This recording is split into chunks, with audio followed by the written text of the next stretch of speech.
sur Espagnol tout simplement. Je m'appelle Miren Chou, je suis professeure agrégée d'espagnol et j'ai créé le site leblogdespagnol.com pour t'aider à progresser facilement en espagnol.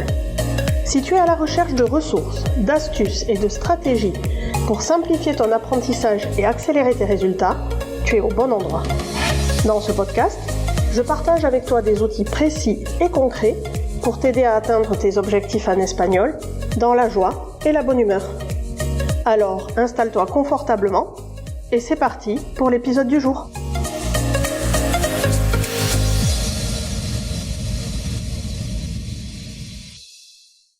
Hola hola! Bienvenue dans l'épisode numéro 8 du podcast Espagnol tout simplement.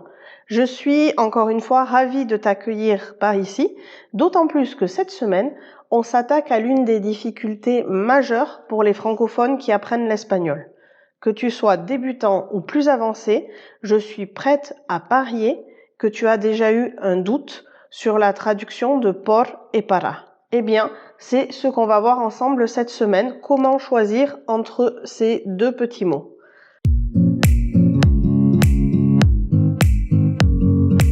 À la fin de cet épisode, tu y verras bien plus clair et tu seras presque incollable sur chacun de ces deux mots. Je vais te divulguer des trucs et astuces à connaître pour ne plus hésiter et pour les différencier une fois pour toutes. Nous allons partir du plus facile et du plus général pour se diriger progressivement vers les cas plus nuancés.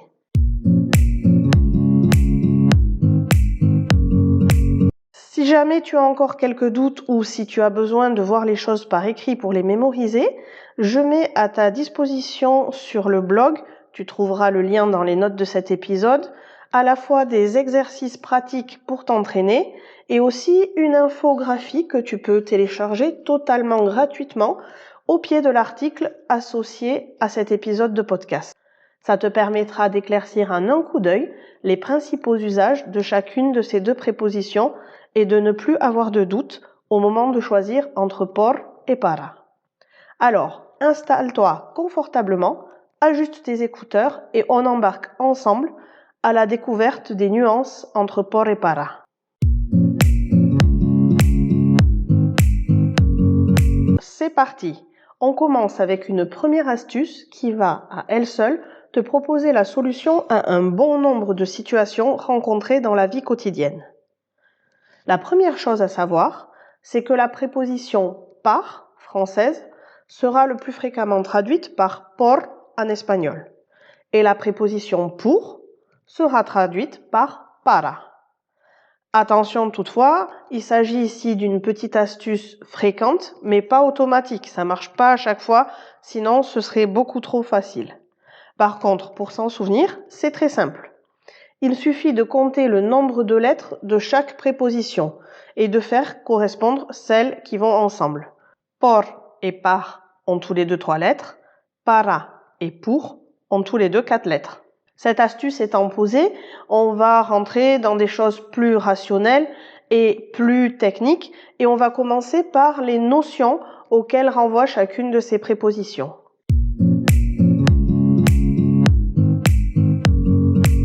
Por renvoie à la cause ou au moyen.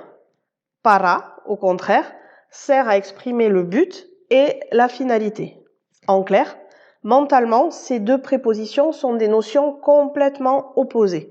Les linguistes indiquent souvent que por est une préposition rétrospective, c'est-à-dire qu'elle désigne tout ce qui s'est déroulé en amont et donc la cause, le moyen.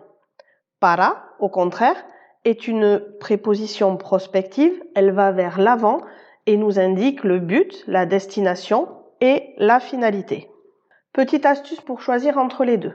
Quand tu as une phrase avec pour ou par en français, demande-toi si tu peux remplacer ce mot par à cause de. Si c'est le cas, il faudra utiliser por.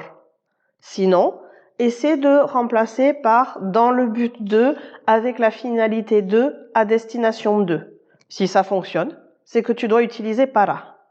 Jusque-là, c'est facile, n'est-ce pas?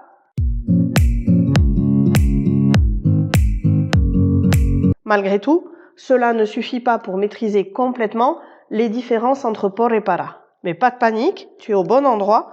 On va se lancer tout de suite dans les nuances propres à chacune de ces prépositions. Et on commence par por.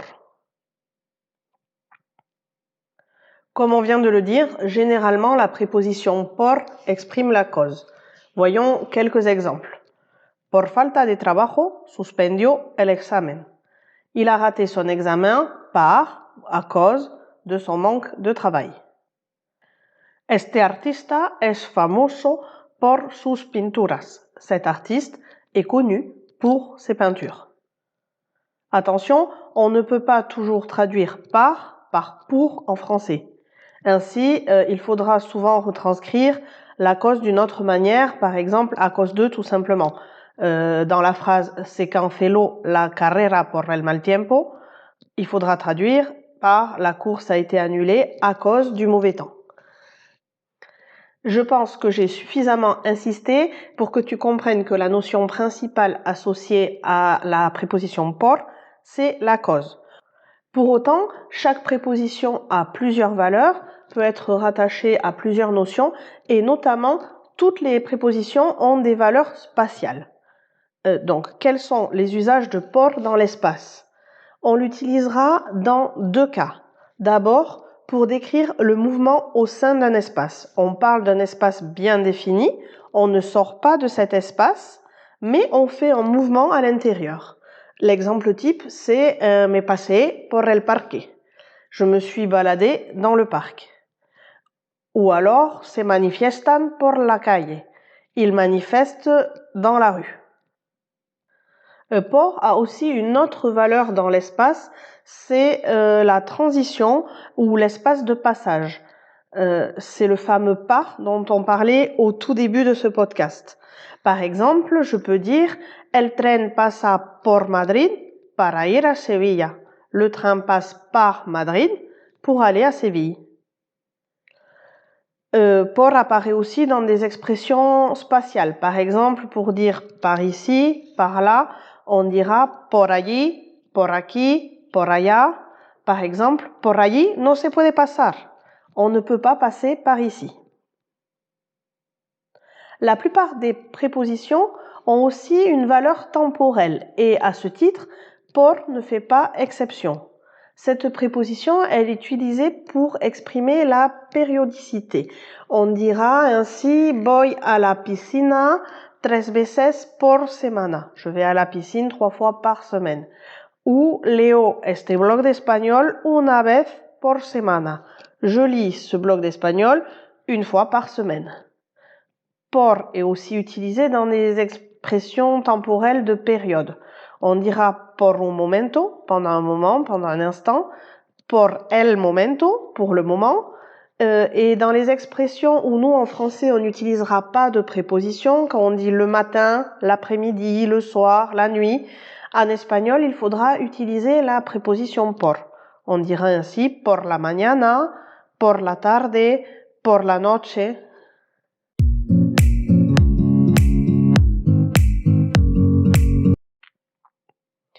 En plus de ses valeurs spatiales et temporelles, et de la notion de cause à laquelle il est rattaché, le mot por apparaît dans d'autres cas.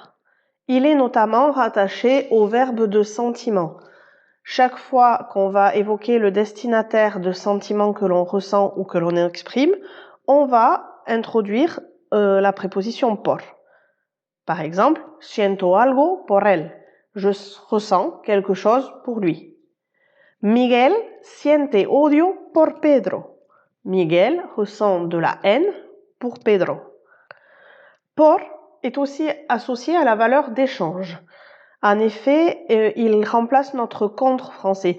Tu sais, si je dis je t'échange ton dessert contre ma glace au chocolat, te cambio tu postre por mi helado de chocolate.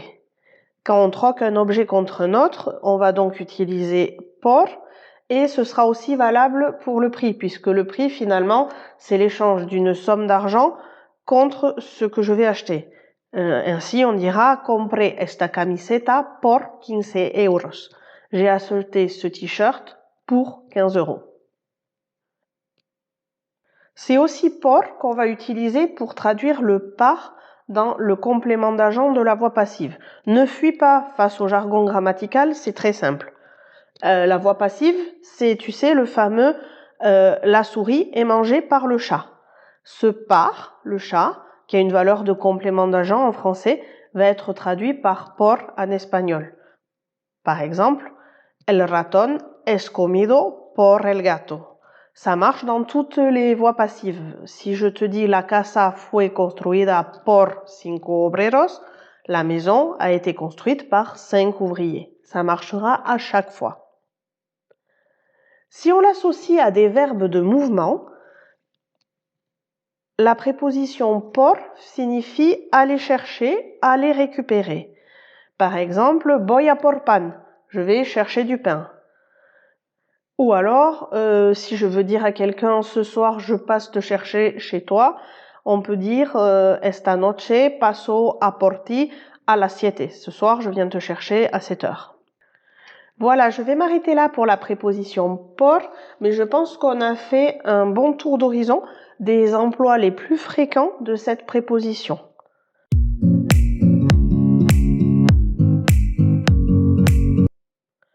Allez, on va passer à la préposition para. Comme on l'a vu au début de ce podcast, cette préposition para est employée lorsqu'on fait référence à un but, à l'objectif de quelque chose.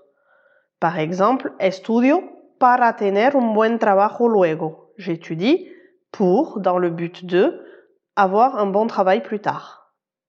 Comme je te l'ai dit avec por, chaque préposition a une valeur spatiale. Dans le cas de para, on exprime la destination spatiale, la direction. Par exemple, voy para la panadería. Je vais jusqu'à la boulangerie. Concernant la valeur spatiale, les prépositions para et a ont quasiment la même valeur. Elles peuvent souvent se substituer l'une à l'autre. La différence entre les deux, c'est qu'avec a, on insiste sur le mouvement, sur le déplacement, alors qu'avec para, on met en valeur la destination et le but final. Voy a la panadería, j'insiste sur le fait que je pars de là où je suis et j'insiste sur le trajet. Voy para la panadería, j'insiste plutôt sur ma destination finale, direction la boulangerie. Au niveau de la valeur temporelle, para aura quasiment la même. C'est toujours la destination, la limite finale. Ainsi, para indiquera la projection temporelle vers une date fixée. Je dis souvent à mes élèves, estos deberes, estas tareas son para el lunes. Ces devoirs sont pour lundi. Para est donc la préposition que l'on utilise pour évoquer un délai, une échéance ou une limite de temps. Para s'emploie aussi pour désigner le ou la destinataire de quelque chose. Este regalo es para ti. Ce cadeau est pour toi. Este perfume es para mi abuela. Ce parfum est pour ma grand-mère. Para a aussi d'autres valeurs, notamment celle du point de vue. Tu sais, chaque fois que tu veux dire selon moi, en ce qui me concerne, tu vas pouvoir dire para mí. Et c'est valable aussi si c'est pas toi qui est concerné, mais si tu émets l'opinion de quelqu'un d'autre. Para el autor, selon l'auteur, etc., etc. C'est encore para que l'on emploiera pour effectuer une comparaison à partir d'un point de référence. Par exemple, je vais pouvoir dire este niño lee muy bien para su edad. Cet enfant lit très bien pour son âge. Chaque fois qu'on compare un niveau acquis ou un niveau réel par rapport à un niveau attendu, alors on emploie para.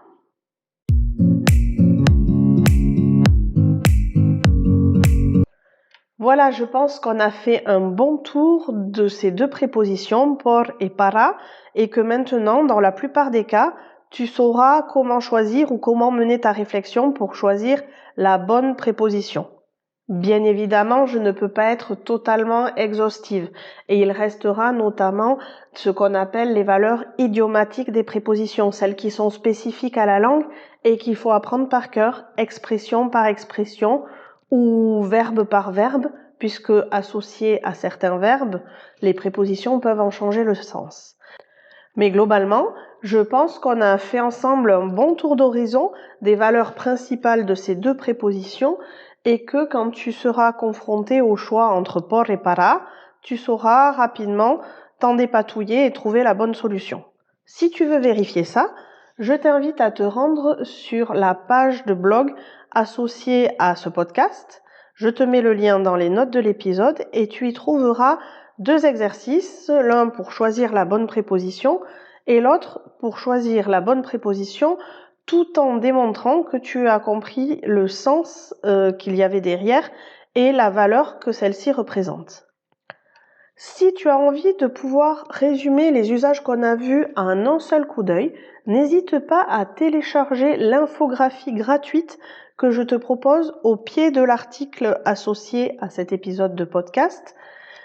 Tu verras, c'est en une page un moyen d'avoir un point de vue global sur l'usage de ces deux prépositions. Je te remercie de m'avoir écouté jusqu'ici. Si tu as apprécié cet épisode, n'hésite pas à le partager et surtout à le noter sur la plateforme d'écoute que tu utilises en me mettant un petit commentaire. Ça facilitera le partage et la diffusion de cet épisode de podcast et ça m'encouragera à en créer d'autres. En attendant le prochain épisode, je te souhaite une excellente journée. Cuídate y hasta pronto.